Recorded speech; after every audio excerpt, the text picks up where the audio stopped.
It's important to heal your relationship to your anger. What I mean by that is that people tend to, when they have an unhealthy relationship with their anger, end up in one of two camps. They either can't feel anger and they can't activate that feeling, or they feel angry a lot and they can't control it and it causes them harm in their life, or they're just angry all the time. The healthy place is in the middle, because anger is a healthy emotion. What we do with it can be unhealthy. So that's a really important part. And think about it this way, okay? So if you're trying to heal your relationship to anger, no matter which side of the spectrum you're on, think of anger as just a warning signal that something has bothered you. But here's the key. That thing may not be what's currently happening. It might be triggering something from your past. So if you feel anger and tend to react really heavily and you're like, I just feel anger, I just need to do this thing. That's not healthy. You're probably going to end up causing yourself more harm and other people, and then feeling bad about what you did later. Take a pause. Don't deny that you feel anger. Feel it. It's like in your body. You feel it. Take a pause before you do anything. You don't have to act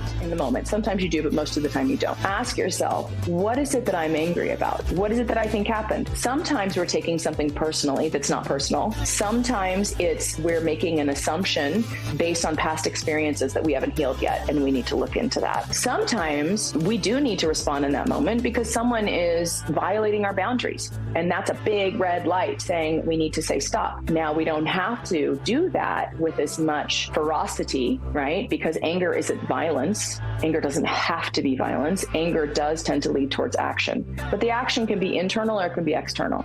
But take a beat, take a pause, feel it, acknowledge it, then get curious about it, because then it'll get you out of a fight or flight mode, and you'll re-engage your prefrontal cortex and you'll think about, what do I do with this? Now, if you have trouble feeling anger in the first place, then you need to think about, why do I not feel anger? Probably because you weren't allowed to as a child, or because you saw anger being used as violence by someone who's on the other side of that spectrum. But again, you have to heal your relationship with anger, because if you can't feel anger, people are going to step all over your boundaries. So if you're struggling with your anger, anger is a necessary, biologically inborn emotion that we all have. But what you do with it is the important thing. And you want to make sure that it serves you and not you serving it.